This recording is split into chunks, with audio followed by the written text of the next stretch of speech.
Pertama-tama, marilah kita panjatkan puji dan syukur atas kehadiran Allah Subhanahu wa Ta'ala, karena atas limpahan rahmat dan hidayahnya kita semua bisa berkumpul kembali pada pagi hari ini dalam acara diseminasi calon guru penggerak tentang budaya positif di lingkungan SMA Negeri 7 Bau-Bau.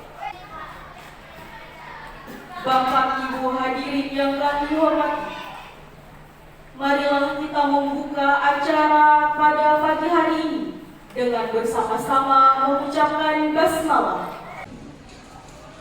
Hadirin yang sangat berbahagia, selanjutnya marilah kita bersama menyimak sepatah kata dari Kepala SMA Negeri 7 Bau-Bau, Ibu Dr. Randa Haja Sartati. Kepada Ibu dengan hormat disilakan. Assalamualaikum warahmatullahi wabarakatuh. Waalaikumsalam warahmatullahi wabarakatuh.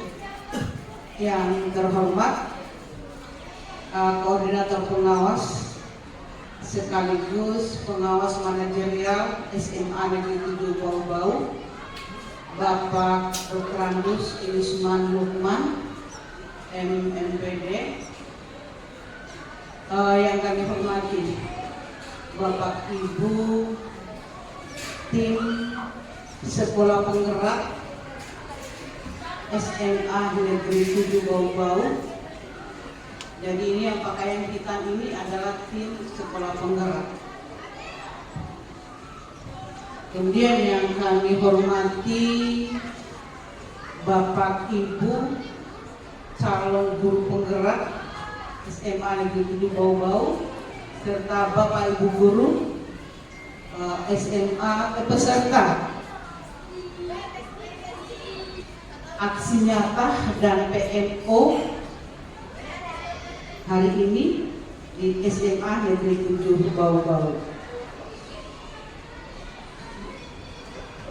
Puji syukur, mari tak henti-hentinya kita panjatkan kehadirat Allah Subhanahu wa Ta'ala, karena atas izinnya pagi hari ini kita bisa bersama-sama dalam ruangan ini dalam mengikuti satu rangkaian kegiatan, yaitu kegiatan sekolah penggerak dan kegiatan calon guru penggerak yang tergabung di dalam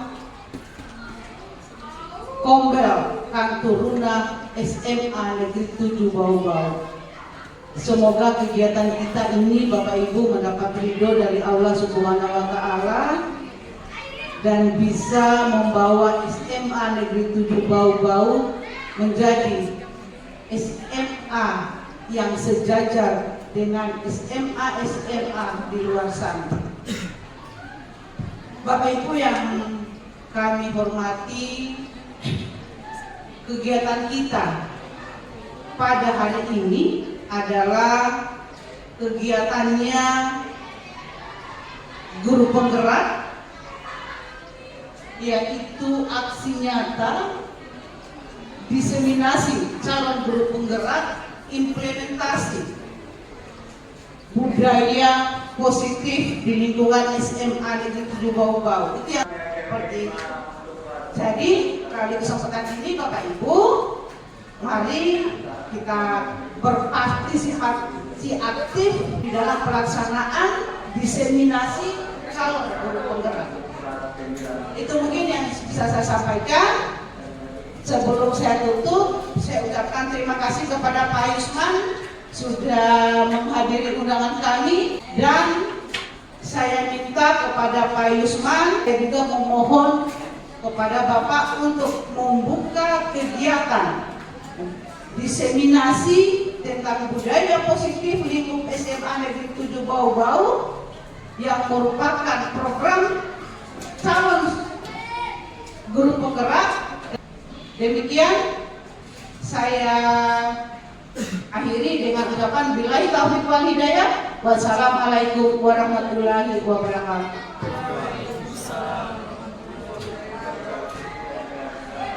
Sambutan dari pengawas manajerial SMA Negeri 7 Bau-Bau, Bapak Dr. Andus Yusman Luman MMPD, sekaligus membuka acara ini. Kepada Bapak dengan hormat disilahkan. Bismillahirrahmanirrahim. Assalamualaikum warahmatullahi wabarakatuh.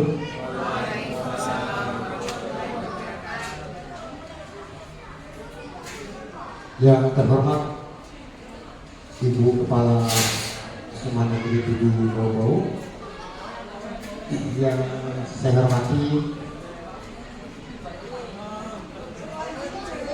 para wakasek, yang saya hormati dan banggakan teman-teman peserta dalam hal ini adalah teman-teman guru SMA Negeri 7 Bau-Bau.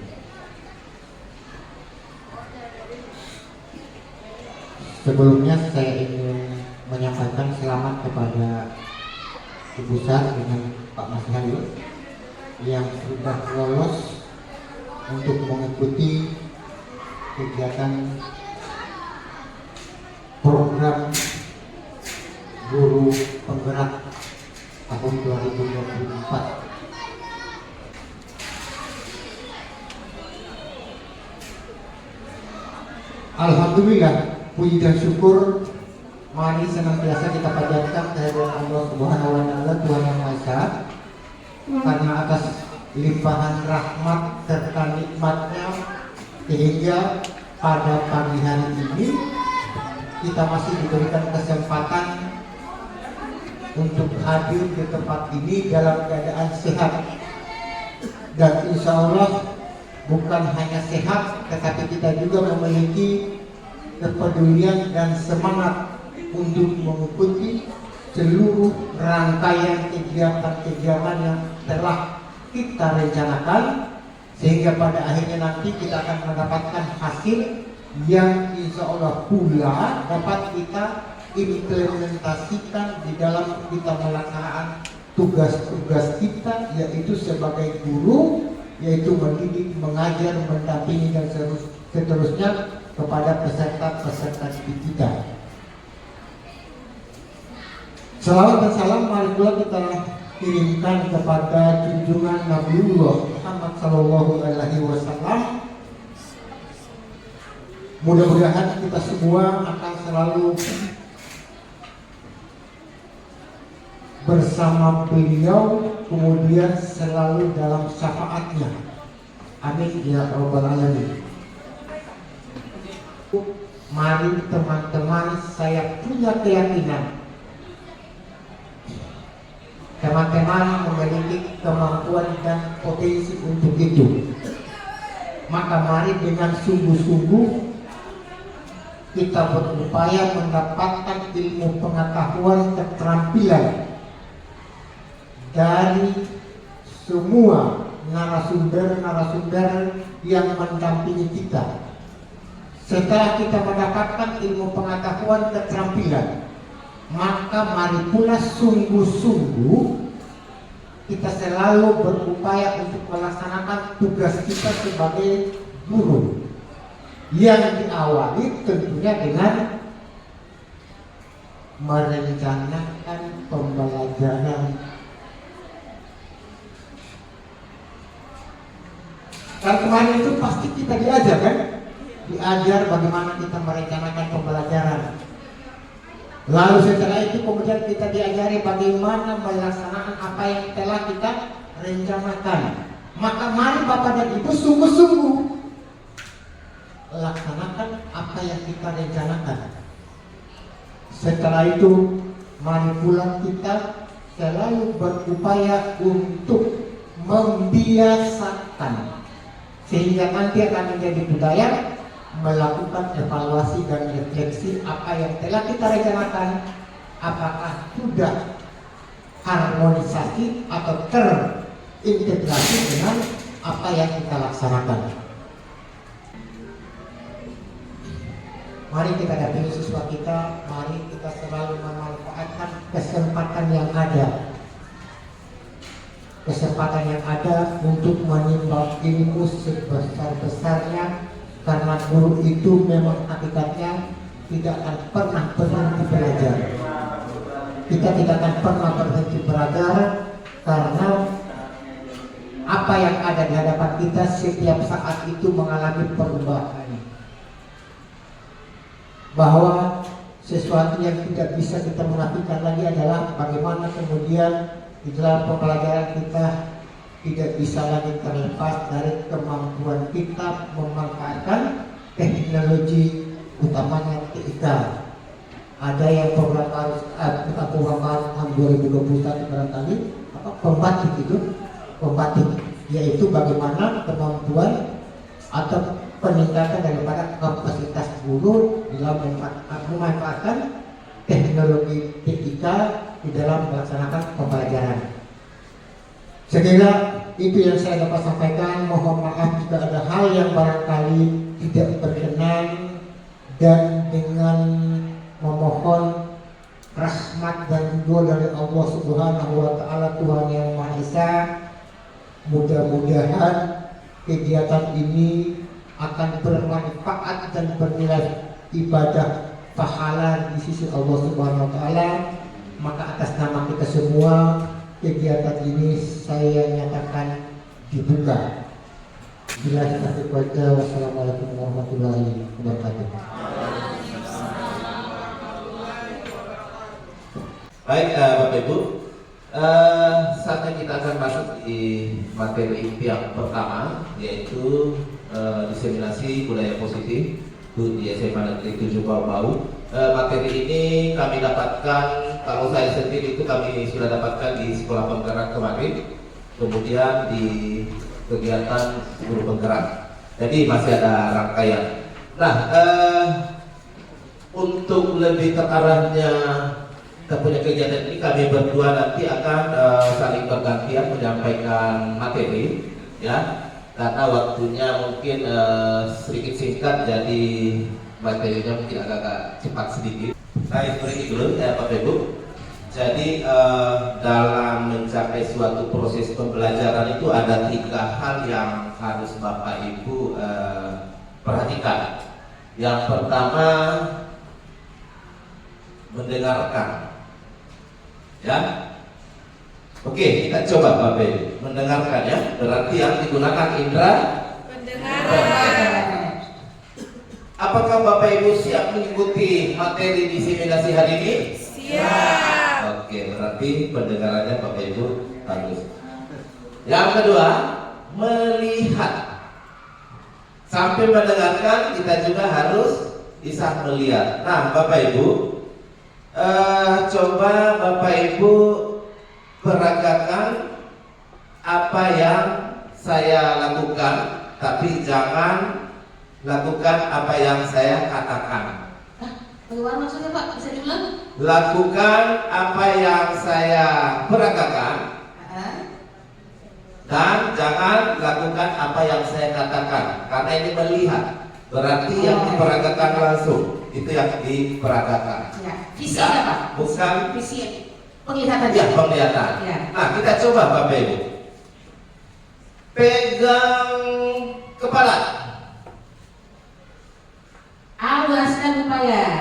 Kepala. Konsentrasi. Pegang mata. Apa yang saya peragakan? Yang dilihat, bukan yang didengar. Ya. Jadi yang dilihat bukan didengar, karena ini adalah melihat. Pegang telinga. Pegang hidung. Pegang mata. Oke, semuanya bagus penglihatan. Yang terakhir, selain mendengar, melihat, harus memperhatikan supaya ketuntasan belajar kita itu tercapai. Nah, ini memperhatikan lagi. Ada sebuah cerita Bapak Ibu, ada kebakaran 3 buah tempat, ada rumah sakit, kemudian ada toko emas, kemudian ada sekolah. Kebakarannya bersamaan. Nah, kira-kira yang mana yang didahulukan untuk diselamatkan ambulans? Ya. Tadarus Rumah sakit. rumah sakit. Toko emas, Toko emas dengan Ya. sekolah. sekolah. Yang diselamatkan ambulans yang mana? Ya? Iya, ini memperhatikan Bapak Ibu. Ambulans itu untuk mengangkut pasien, bukan kebakaran. Itu kecuali damkar. Ya, itu berarti memperhatikan kurang. Baik, kita lanjut ke tujuan disimulasi ini. Nah, yang pertama adalah memahami peran sebagai guru untuk membangun budaya positif. Itu tujuan pertama kita dalam disimulasi ini. Dengan menerapkan konsep disiplin positif dalam berinteraksi dengan murid. Ini unik Bapak Ibu. Selanjutnya yaitu bagaimana menerapkan strategi disiplin positif ini yang memerdekakan murid untuk menciptakan ekosistem sekolah aman dan berpihak pada murid. Jadi Bapak Ibu, kita semua tahu bahwa kurikulum merdeka ini pada intinya, pada dasarnya bermuara keberpihakan kepada murid. Itu materi itu juga sudah kita dapatkan pada pendampingan sempurna. Next, ada pertanyaan pemantik. Mari kita lihat Bapak Ibu. Setuju dan tidak setuju. Boleh dibaca? Hukuman di sekolah dapat mendisiplinkan anak. Silakan Bapak Ibu berpikir apakah Bapak Ibu setuju atau tidak. Ya, silakan Bapak Ibu. Ya. Siapa yang mau komentar? Apa? Oh, ada yang mau sekali lagi. Siapa? Bu Hasra. Oke, silakan Bu Hasra. Apakah hukuman dapat mendisiplinkan Ya, anak? apakah hukuman dapat mendisiplinkan anak? Oke, terima kasih. Kalau menurut saya dari kata kunci yang digunakan hukuman, ya mungkin saya tidak setuju. Alasan Ibu? Hukuman itu kan identik dengan atau bisa bermakna konotasi. Jadi mungkin bisa diganti dengan sanksi. Ya. Itu pun sanksinya nanti disesuaikan. Iya. Karena Sanksinya kalau bisa disesuaikan. hukuman ya identik lah dengan kasus atau hal-hal yang berbau pidana. Mungkin itu saja. Terima Baik, kasih. terima kasih. Jadi kalau hukuman katanya itu terkait dengan pidana. Kita setuju ya, Bu Hasra. Ya, bagaimana Bapak Ibu? Sepakat? Sepakat ya? Ya. Hukuman tidak dapat dapat mendisiplinkan anak itu tidak ternyata. Ternyata tidak. Jadi tidak setuju. Oke, nanti kita lihat. Kita coba yang berikut. Pemberian hukuman dengan hal positif seperti membaca atau membersihkan halaman sekolah dapat meningkatkan disiplin anak. Ini gimana, Beb? Sering kejadian di sekolah kita nih Pak. Ya. Tiap hari kita bersih-bersih. Ada hal yang melanggar, kita suruh untuk membaca atau membersihkan halaman. Apakah ini dapat mendisiplinkan anak? Bagaimana? Silakan. Ada yang mau berpendapat? Oke, Pak Nen. Silakan. Ya, silakan Pak Len. Sesuai kenyataan Pak ya. Singkat saja kalau menurut saya sama saja seperti yang diutarakan di pertama tadi. Berarti kan mau membaca ataupun membersihkan berarti itu bagian dari hukuman juga. Hukuman. Oke. Kalau bahasa Indonesia mungkin cocok ya. Kalau pelajaran bahasa Indonesia untuk dihukum, diberi sanksi Oh, hukuman iya, aja, oke, setuju. bisa. Kalau Tapi bahasa Indonesia cocok Pak. ya cocok. Tapi kalau olahraga mungkin suruh membaca, waduh, stres dia. Ya, Oke. Tidak. Oke, nanti kita lihat. Oke, kita coba yang berikut. Memberi penghargaan dapat meningkatkan motivasi belajar anak. Setuju. Maka dia kalau setuju tidak ada lagi yang mau orang katakan. Atau mungkin ada yang tidak setuju. Ya, kita Pak Yudin. Oh setuju. Oke, kita coba baju yang berikutnya. Membuat anak merasa bersalah memberi dampak lebih ringan dibandingkan menghukum. Ya, sepakat? Boleh Bu Friska? Saya lihat penilaian ada pendapat Bu Friska, boleh? Boleh Bu Friska. Silakan. Membuat anak merasa bersalah itu lebih ringan dibanding menghukum. Gimana ya? Oke, silakan. Terima kasih, langsung saja. Kalau misalnya untuk membuat anak merasa bersalah memberi dampak lebih ringan daripada menghukum itu, kayaknya kurang setuju.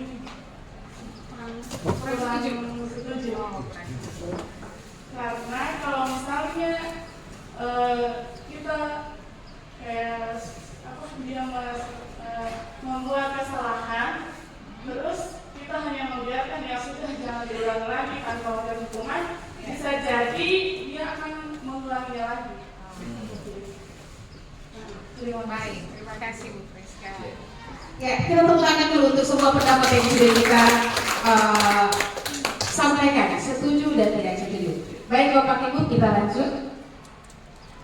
Disiplin positif. Disiplin positif adalah suatu cara penerapan yang mengajarkan anak untuk bertanggung jawab dan menumbuhkan kesadaran berdasarkan nilai-nilai kebajikan universal. Itu yang kita inginkan. Jadi anak-anak itu bisa mempunyai kesadaran diri.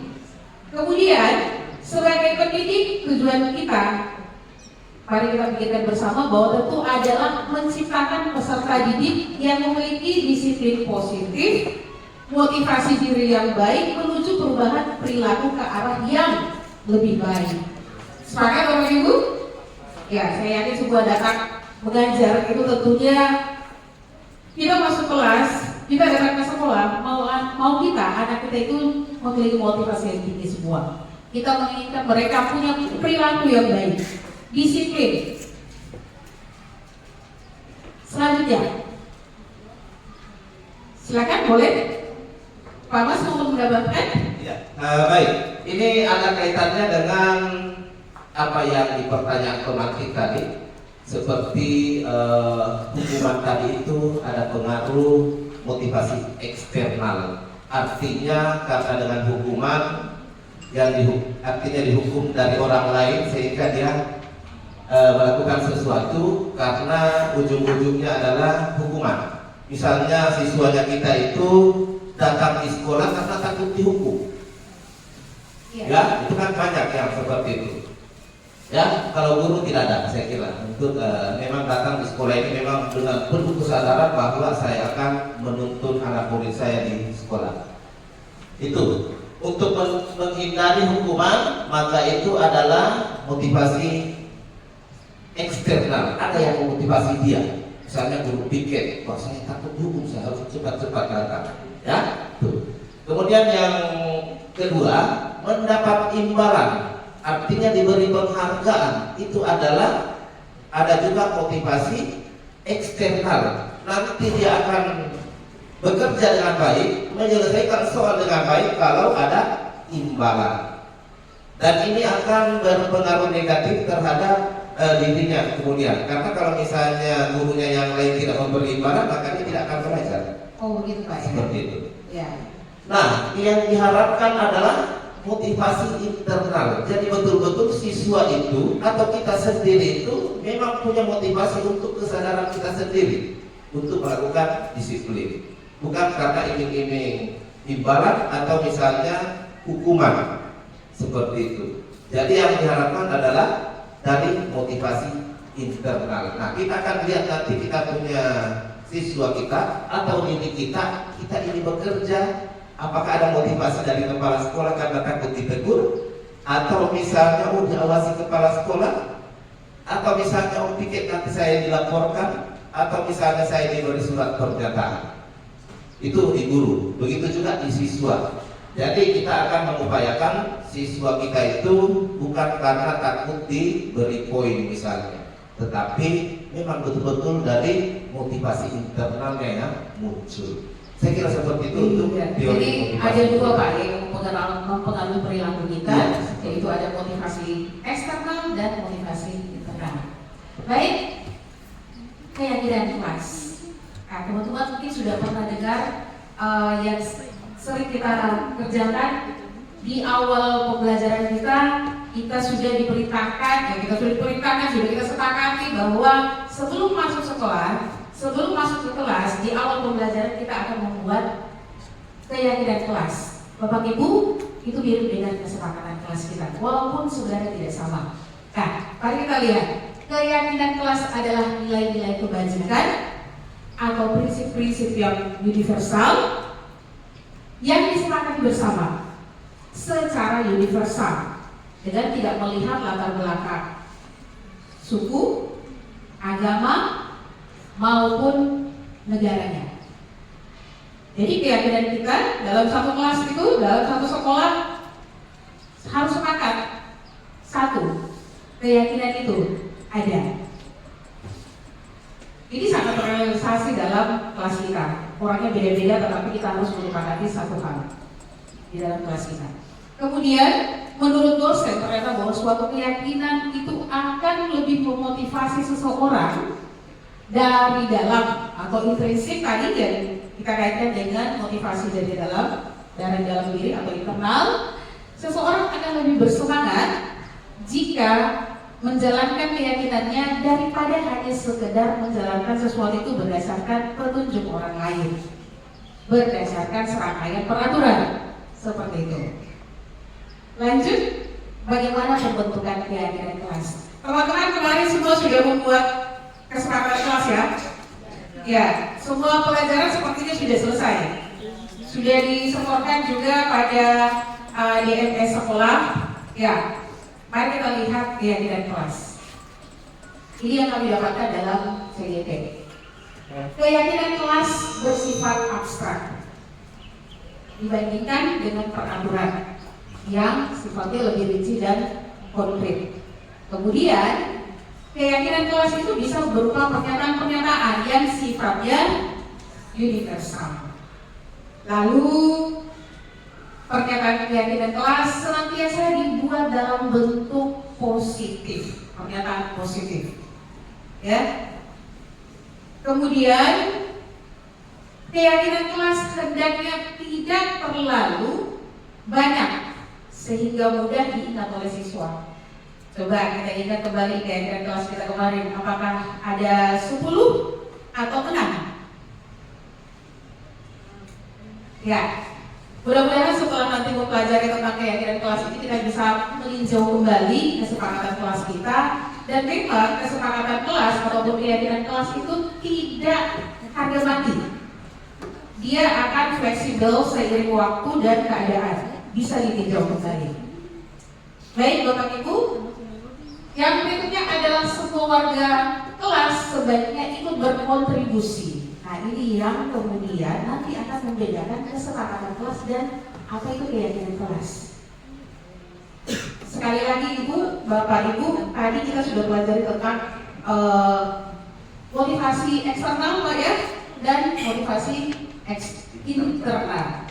Idealnya kesepakatan kelas itu menjadi keyakinan dari dalam diri setiap anak yang ada dalam kelas. Kemudian diatur sedemikian rupa sehingga nanti akan menemukan satu kesepakatan kelas yang sebaiknya tidak terlalu banyak, tetapi bisa mencakup hal-hal yang sangat perlu di dalam suatu kelas kita.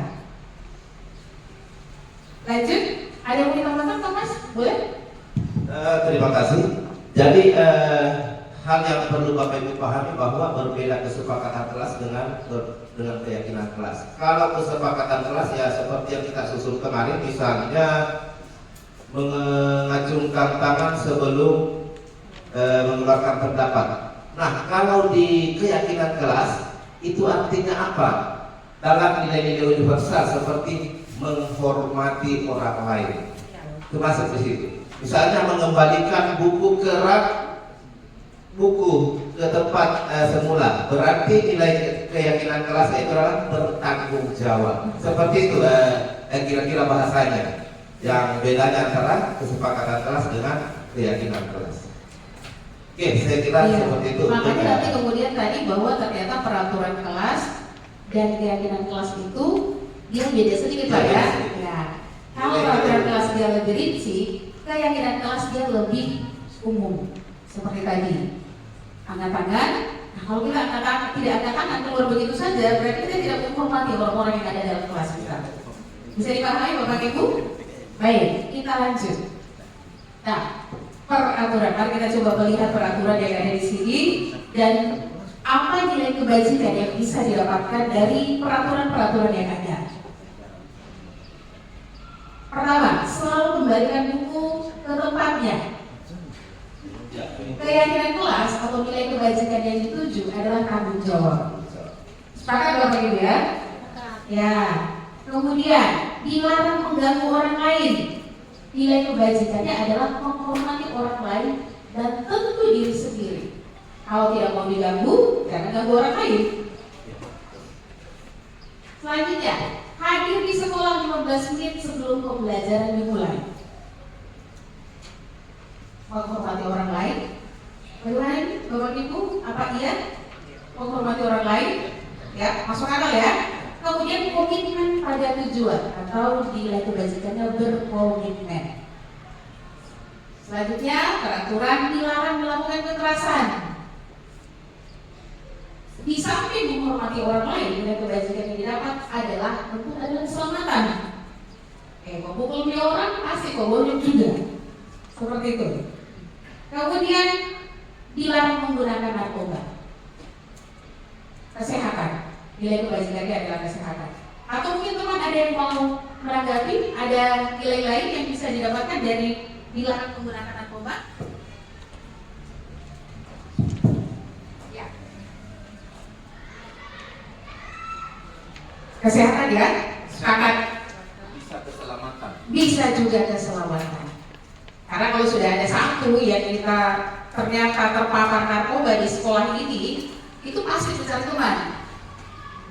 Artinya kesehatan satu sekolah bisa terganggu dan keselamatan satu sekolah juga bisa bahaya. Kemudian bergantian, peraturan bergantian atau menunggu giliran, apa yang kita kenal dengan budaya antri. Nilai apa yang bisa kita dapatkan dari sini Bapak Ibu? Nilai kebajikannya adalah menghormati orang lain dan kesabaran.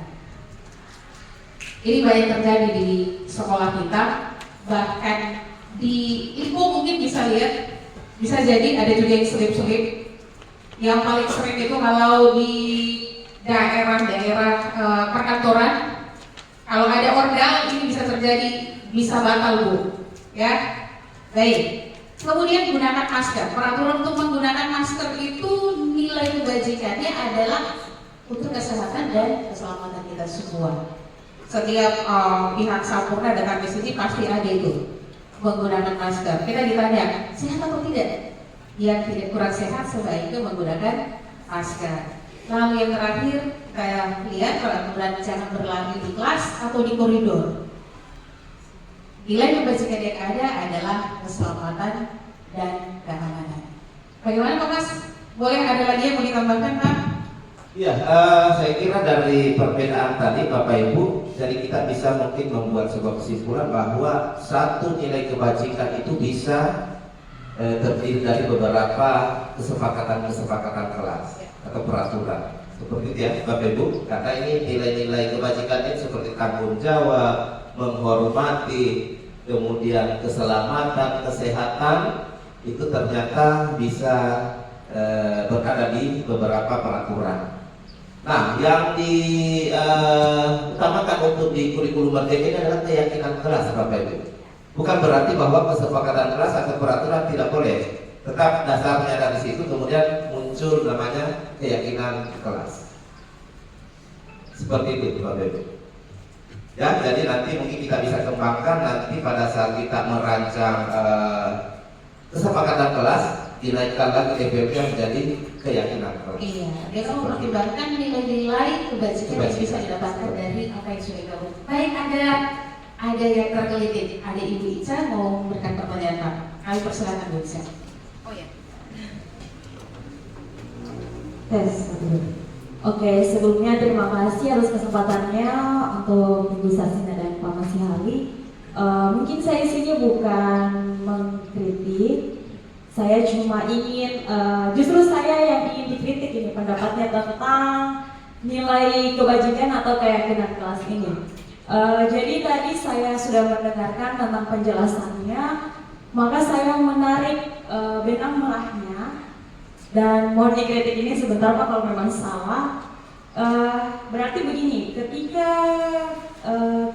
kalau saya menariknya berarti saya ingin keyakinan kelas ini adalah keinginan saya untuk tercapaian disiplin positif Iya. bagi sikap anak-anak. Iya. Ya, jadi Terus mungkin kalau menurut saya mungkin melihat dulu sikap apa yang ingin saya dapatkan di kelas itu. Baru Iya. kemudian saya membuat peraturan atau kesepakatan kelas yang akan saya buat. Apakah begitu Pak?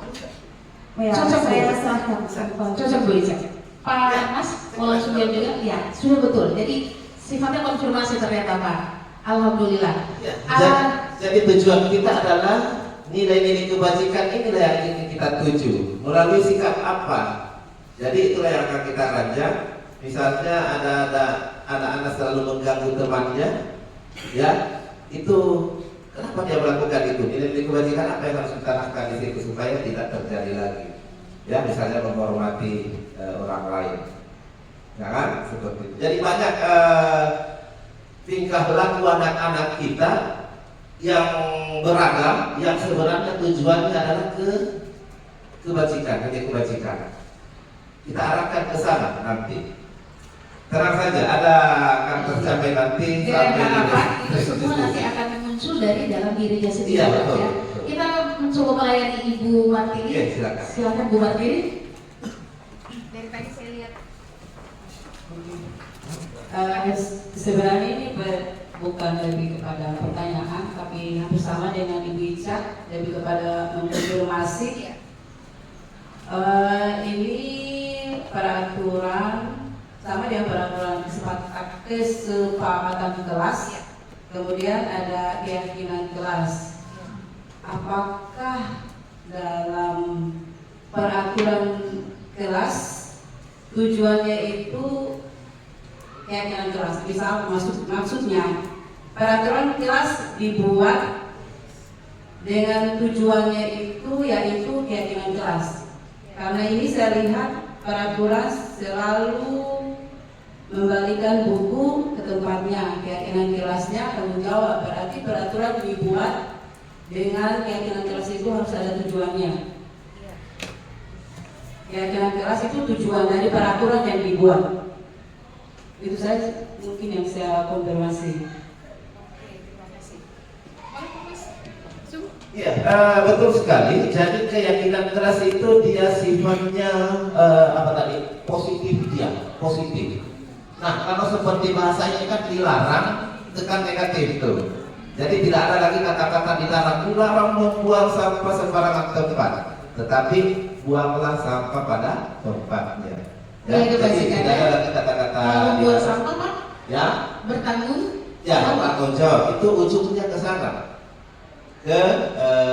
bertanggung jawab. Jadi nanti kita akan apalagi namanya membuat kesadaran itu siswa bahwa bukan hanya membuang sampah yang masuk dalam tanggung jawab. Apa saja pekerjaan yang kita lakukan yang nilainya positif itu adalah tanggung jawab. Jangan sampai anak-anak kata bahwa kalau begitu pekerjaan yang lain di luar dari membuang sampah bukan tanggung jawab dong, ya. Jadi tetap ujungnya di keyakinan kelas atau nilai-nilai kebajikan yang kita mau ambil sebenarnya. Iya. Menarik Ibu, karena kita sudah sepakat membuat kesepakatan kelas, ya. Yang kalau kita lihat sepintas itu ternyata adalah aturan-aturan yang lebih rinci. Sementara keyakinan kelas itu adalah sesuatu yang lebih universal dan arahnya adalah bagaimana membuat keyakinan itu menjadi keyakinan yang ada dalam diri siswa kita masing-masing nanti. Ya, sehingga kemudian itu bisa kita alirkan kepada peserta didik kita. Oke, masih ada Pak Mas. Akan terjawab nanti, Bapak Ibu. Masih panjang ini. Akan terjawab dengan boleh dikritik ya. Pasti Bapak Ibu penasaran. Akan terjawab. Masih banyak. Sebentar kita akan lakukan Pak, Ya. restitusinya. Biar Masih tidak. ada 900 lain Bapak Ibu, tenang. Dia akan terjawab. Oh, Ya, ternyata ini ini. dia. Silakan Pak Bas, boleh. Oke, dasar untuk menciptakan budaya positif yang ada di komunitas lingkungan sekolah kita itu tidak langsung tercipta begitu saja, tetapi diawali dengan peraturan kelas atau kesepakatan kelas. Makanya itu kepala sekolah kemarin selalu meminta mana kesepakatan kelasnya, tolong dilihat karena itu akan nanti kita kumpul sehingga kita bisa rancang nanti nilai-nilai kebajikan apa yang bisa kita ambil dari seluruh kesepakatan kelas yang terkumpul dari teman-teman seluruh mata pelajaran. Nah, setelah itu muncullah keyakinan kelas yang akan kita proses nanti itu. Setelah itu lingkungan positif tentunya bukan hanya bersumber dari siswa saja, tetapi guru juga.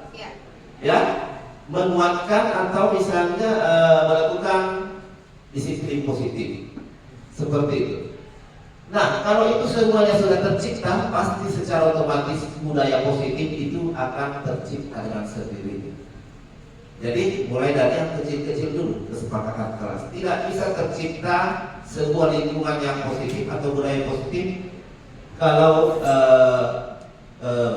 peraturan kelas tidak dimulai dari situ. Saya kira seperti itu utama untuk tercipta sebuah budaya positif di lingkungan SMA 7 Bapak.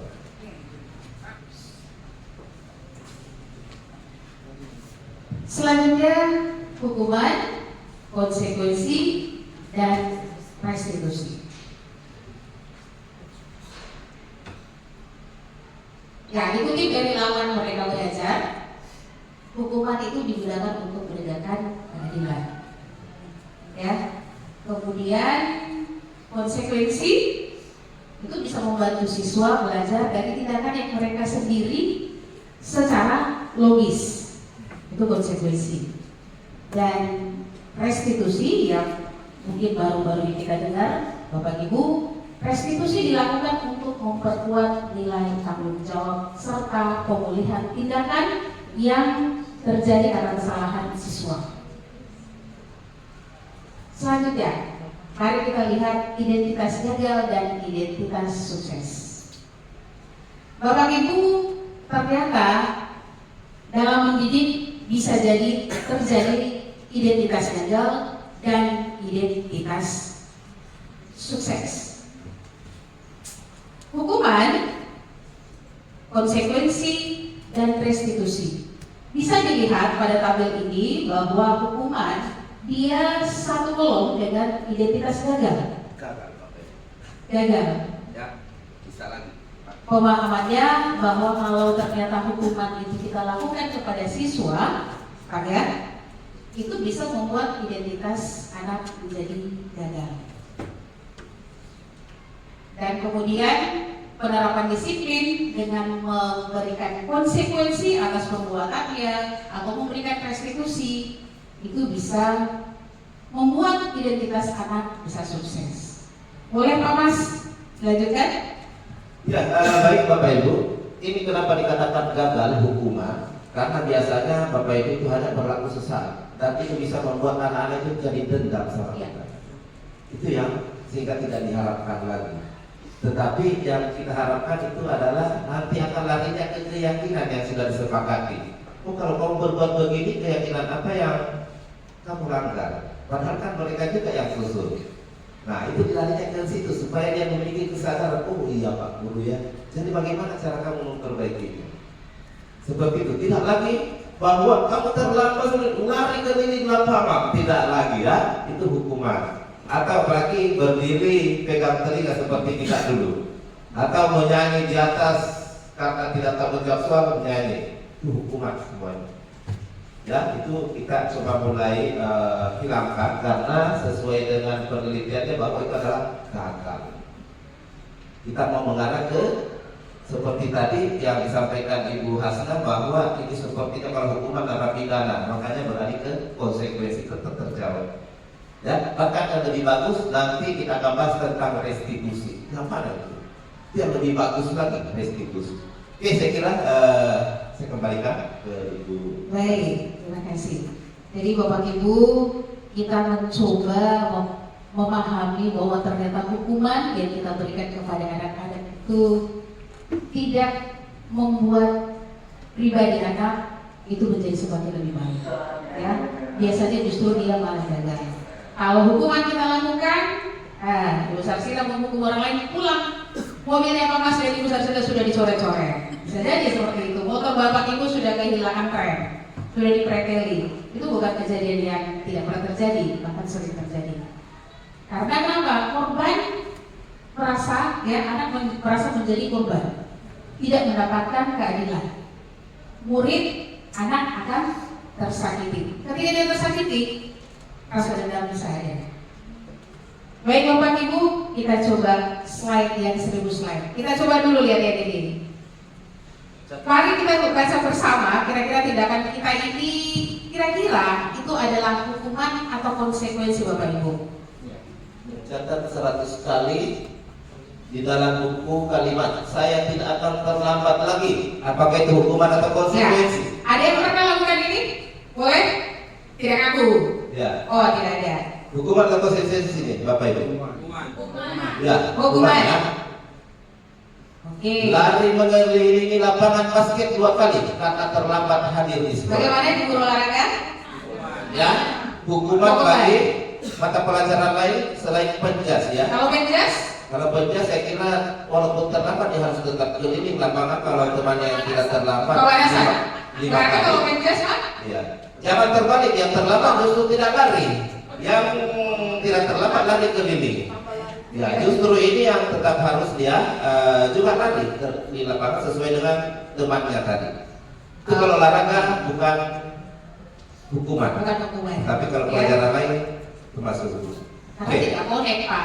Guru bahasa Inggris mestinya dikasih hukuman bahasa Inggris. Iya. Jangan disuruh lari tengah lapangan. Oke, nomor 3. Murid diminta untuk push up 15 kali karena tidak menggunakan masker ke sekolah. Hukuman atau konsekuensi? Hukuman. Hukuman. Oke, nanti kita lihat. Keempat, menggantikan kertas tugas teman yang telah dicoret-coret. Konsekuensi. Ya. Jadi dia punya tanggung jawab untuk mengganti karena saya yang rusak. Seperti itu ya. 5. Membersihkan tumpahan air di meja tulis karena tersenggol pada saat belajar. Konsekuensi. 6. Meminta murid tidak mengenakan sepatu seharian di sekolah karena tidak mengenakan sepatu hitam. Siapa yang sudah lakukan ini? Ada yang pernah mengajarkan anak-anak? Ya, hukuman atau konsekuensi? Hukuman. Ya. Oh, berkaitan dengan Hukuman atau apa? konsekuensi? Konsekuensi. Di SMA Negeri 7 pernah terjadi? Oh, pernah juga. Di sekolah saya yang lama juga pernah terjadi, Bapak Ibu. Oke, lari mengelilingi lapangan bola basket 2 kali karena terlambat 10 menit untuk pelajaran PJOK. Konsekuensi. Ada yang hukuman? Kita coba lihat. Ya. Oke. Ada tadi yang meminta murid mengenakan sepatu tidak mengenakan sepatu seharian. Nah ini Bapak Ibu, dampaknya itu bisa saja psikologinya anak itu malu sama teman-teman. Hati-hati dengan itu. Karena malunya bisa stres, depresi. Kalau yang siswa-siswa yang biasa yang ini itu bisa tidak ada masalah. Tetapi siswanya kita itu jangan sampai ada yang kita tidak tahu psikologinya, dia malu tidak menggunakan sepatu. Identitas? Ya. Gagal. Itu bahaya. Jadi dia masuk dalam hukuman. Seperti itu, Bapak Ibu. Ya. Karena apalagi diolok-olok sama temannya, kakimu ini dia Ya, melanggar. hitam sebelah itu bisa bahaya. Baik. Kita lihat yang selanjutnya, kebutuhan dasar manusia. Bapak Ibu, ini kebutuhan dasar manusia yang kalau dulu mungkin kita bahas terkait kebutuhan primer, kebutuhan apa segala macam. Nah, ini kebutuhan dasar dan kebutuhan dasar manusia dalam pendidikan Bapak Ibu. Bahwa yang pertama itu adalah bertahan hidup. Bertahan hidup itu ditaruh di tengah Bapak Ibu karena itu adalah inti bertahan hidup. Kemudian ada kasih sayang dan rasa diterima, kita butuh itu Bapak Ibu. Kemudian kesenangan, kita juga butuh kesenangan, ya. Sekali-sekali pergi karaoke, nggak salah mungkin. Lalu ada kebebasan, ya, kebebasan. Lalu ada penguasaan yang tidak kita sadari Bapak Ibu. Kelima hal ini sering terjadi pada siswa kita. Pada saat dia melakukan pelanggaran, itu bisa jadi dipicu oleh salah satu dari kebutuhan dasar ini. Ya. Aku masih ada yang mau ditambahkan, Pak? Ya, teman-teman, setiap orang melakukan sesuatu itu, baik itu negatif maupun positif, pasti ada tujuan. Pasti itu ada tujuannya. Nah, tinggal kita bagaimana melihat tujuan itu ke arah yang lebih positif. Nah, coba kita akan lihat sebentar, ini ada kasus, ya. Nah, kira-kira bagaimana dia masuk di kebutuhan apa ini kasus ini? Ya, seperti ini. Saya bantu baca Bapak Ibu ya. Ibu Andi, guru kelas 5 di SD Pelita Hati, sedang bingung menghadapi ulah salah satu murid di kelasnya, yaitu Agus. Beberapa anak telah datang dan mengeluhkan Agus yang seringkali meminta bekal makan siang mereka dengan paksa. Jika Anda menghadapi situasi seperti Ibu Adi, apa yang akan Anda lakukan? Menurut Anda, kira-kira apa alasan Agus melakukan hal itu? Bapak Ibu, kita berada di SMA. Contoh ini ada di kelas 5 SD. Apakah kemungkinan untuk terjadi di SMA itu tidak ada? Bisa, bahkan belum lama itu terjadi, kita bahas. Ya, kita lihat. Oke, Bapak Ibu, jadi yang dilakukan itu tentu mencari tahu dulu. Gurunya mencari tahu dulu, jangan langsung, kenapa kamu ambil punyanya orang, bawa sendiri, tidak bisa ya. Tapi panggillah Agus untuk melakukan klarifikasi, apa sih sebenarnya yang melatar belakangi kenapa dia merampas. Ada kaitannya dengan 5 kebutuhan tadi. Ya, Bapak Ibu. Nah, coba kita next. Apabila jawaban Agus itu karena tidak memberikan bekal makan siang, maka kebutuhannya adalah bertahan hidup. Iya, karena ibunya tidak memberikan bekal ya. Ya, karena ibunya tidak memberikan bekal. Saya harus hidup juga ini. Karena saya pingsan sudah gemetar. Sementara saya mau keluar dilarang pikir, saya harus ambil punyanya. Tapi saya paksa Pak, daripada saya mati. Nanti urusan belakangan. Iya. Kalau gitu ya. Oke. Ya, jadi motivasinya kebutuhan karena kebutuhan bertahan hidup.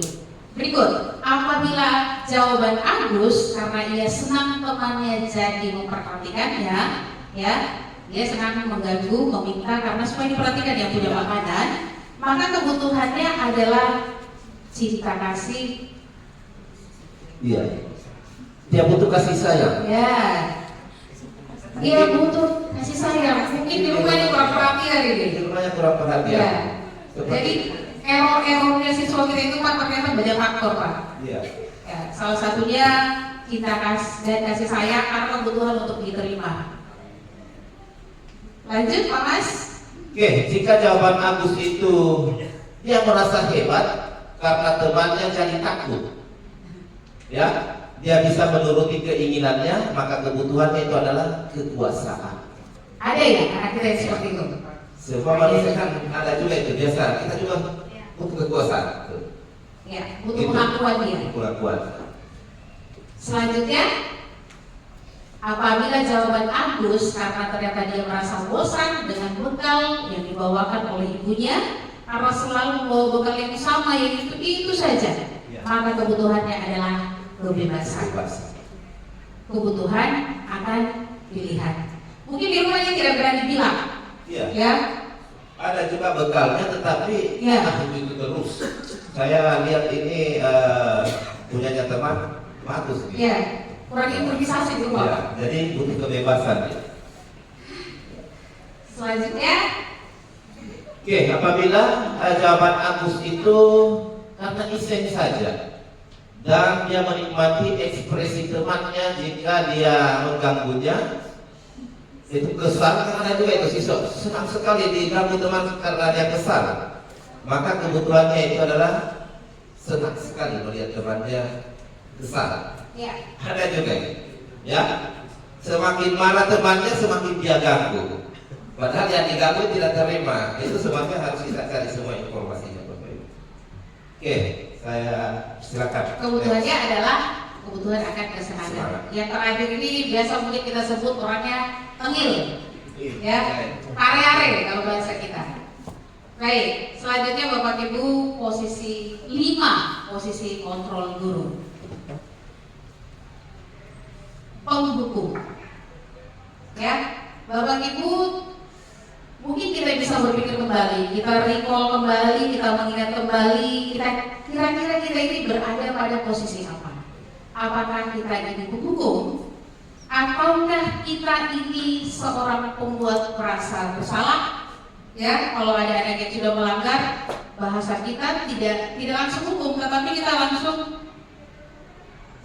memberikan bahasa-bahasa yang membuat anak didik kita itu merasa bersalah, ya? Ataukah kita berada pada posisi teman? Nah, ini banyak ini. Banyak. Teman. Silakan Pak. Oke, banyak ini yang teman posisi sebagai teman kadang terlalu akrab dengan anak-anak kita supaya kita bisa nasihati supaya melakukan hal-hal yang positif. Tapi itu biasa dipergunakan juga anak-anak.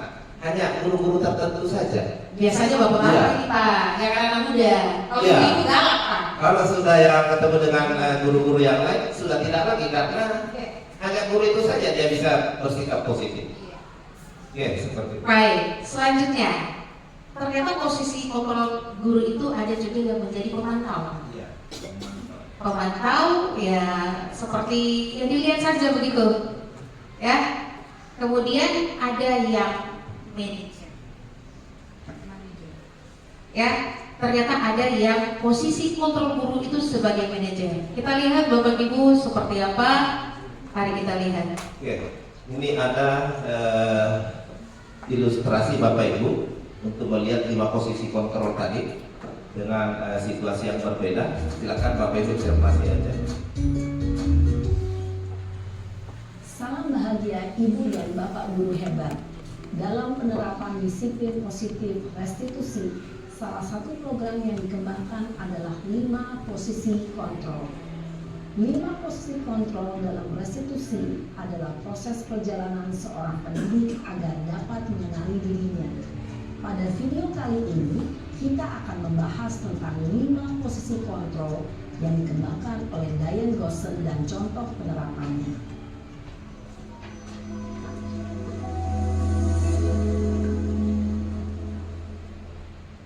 Lima posisi kontrol itu adalah 1. Posisi penghukum. 2. Posisi pembuat merasa bersalah. 3. Posisi teman. 4. Posisi pemantau atau monitor. Dan 5. Posisi manajer. Untuk lebih memahami kelima posisi tersebut, mari kita saksikan kasus Naren yang terlambat hadir 20 menit di sekolah dan melihat bagaimana kelima posisi kontrol dalam menghadapi masalah tersebut.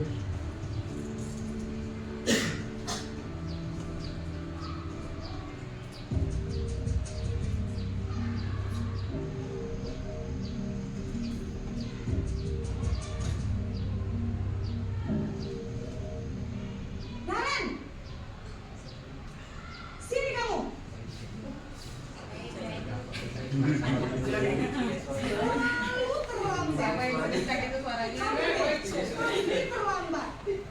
Maaf Bu, saya Apa coba? Alasan kamu apa lagi? Kapan sih kamu tidak terlambat? Malas sekali ya kamu jadi anak. saya Dasar pemalas. Gak kapok-kapok sih kamu. Sudah berapa kali terlambat? Sana, kamu keliling lapangan basket 2 kali. kenapa saya harus keliling lapangan basket Bu? Kenapa? Kamu melawan ibu? Berani-beraninya jawab. Sudah terlambat, masih berani jawab pula.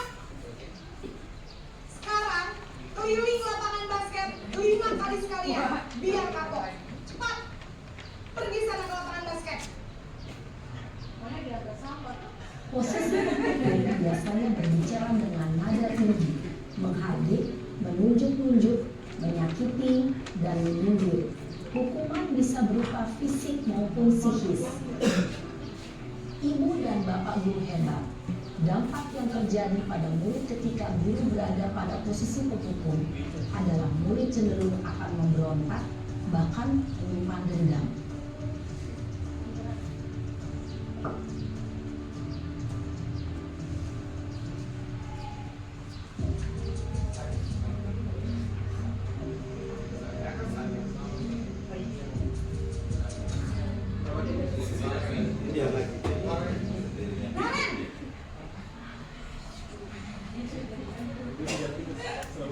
Selamat pagi Bu.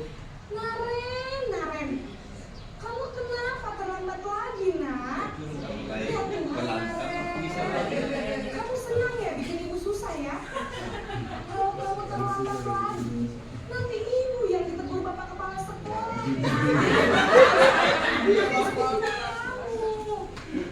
Duh, gimana ini? Maaf Bu. Duh, Gusti Naren, kamu suka ya kalau ibu tegur bapak kepala sekolah? Terus, sekarang ibu harus tulis apa ini di absen? Ini kamu sudah sering terlambat loh. Ibu harus apa coba? Maaf Bu. Maaf sekali. Ya sudah, lain kali jangan bikin ibu susah lagi ya nak ya. Ibu tidak akan kuat lagi kalau kamu begini terus. Bisa jantungan tegur bapak kepala sekolah. Terus anak cepat kelas. Maaf ya Bu. Maaf sekali. Posisi pembuat rasa bersalah berbicara dengan nada tenang, cenderung lembut. Namun kata-kata yang diutarakan membuat murid merasa menjadi orang yang gagal, memandang buruk dirinya sendiri, merasa tidak berharga, dan tidak sanggup membahagiakan orang lain. Ketika guru mengambil posisi pembuat rasa bersalah, murid akan menganggap dirinya yang bersalah dan ia akan menyimpan emosi negatif tersebut di dalam dirinya.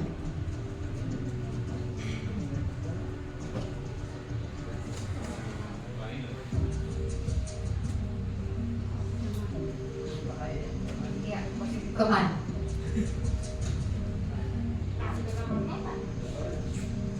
Naren,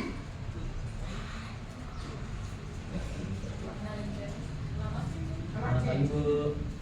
wah, sudah jam berapa ini nak? Iya Bu. Habis ibu saya lupa membangunkan saya Bu. Kamu malah menyalahkan ibu kamu. Kamu bukannya anak yang larinya paling kencang. Kok terlambat sih? Iya Bu. Saya memang terlambat bangun tadi. Jadi biarpun saya lari kencang, tetap gak kekejar Bu. Ya sudah sana, nanti lain kali larinya lebih kencang lagi ya. Bikin senang ibu, demi ibu. Bisa kan? Bisa Bu. Ya sudah sana masuk kelas. Ibu beresin urusan absen kamu. Wah. Beres aja. Itu ada tiga. Dalam posisi teman, guru berbicara dengan nada suara ramah, akrab, cenderung bersenda gurau untuk menjaga suasana tetap santai. Murid akan merasa senang, aman, dan akrab dengan guru. Identitas yang tercipta adalah identitas sukses atau berhasil. Namun, perlu diingat, karena ini masih dorongan eksternal, maka ada faktor ketergantungan dari murid kepada orang tertentu. Di sini, guru absennya, sehingga melalui waktu, murid bisa berperilaku baik, namun hanya kepada orang-orang tertentu saja.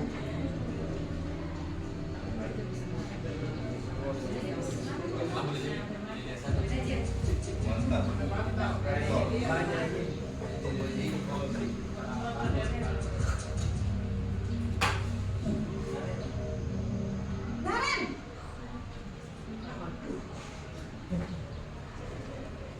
Selamat pagi Bu. Naren.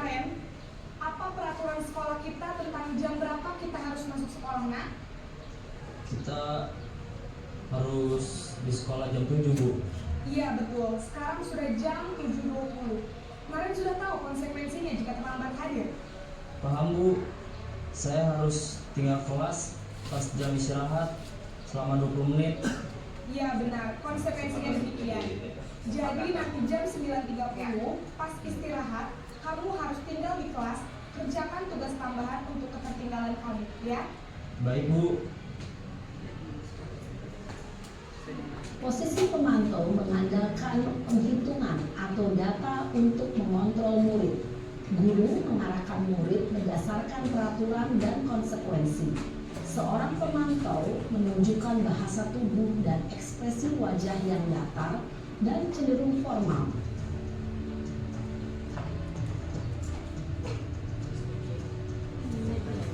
Ini keinginan kita, Bapak Ibu, bisa sampai di sini. Iya.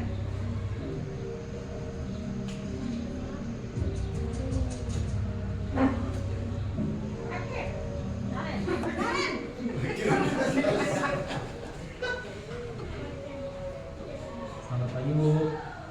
Selamat pagi Naren. Maaf, Bu. Saya terlambat. Iya, sekolah masuknya jam 7, sekarang sudah jam 7.20. Jadi sekarang bagaimana ini Naren? Maaf, Bu. Saya lupa setel alarm saya semalam. Baiklah, menurut kamu, keyakinan sekolah yang mana yang perlu kamu tingkatkan? Menghargai diri sendiri dan orang lain mungkin, ya, Bu. Setuju. Jadi, apakah Naren meyakini prinsip saling menghormati tersebut? Iya, Bu. Saya meyakininya. Apakah Naren bersedia memperbaiki masalah keterlambatan ini? Bersedia, Bu. Bagaimana kamu akan perbaiki masalah keterlambatan ini? Saya akan coba untuk tidak lupa menyetel alarm saya, Bu. Baik, kalau Naren lupa menyetel alarm di rumah, ada orang yang kira-kira bisa bantu mengingatkan tidak? Ada, Bu. Kakak saya, Kak Emma. Ada lagi selain Kak Emma? Selain Kak Emma, ada ibu saya.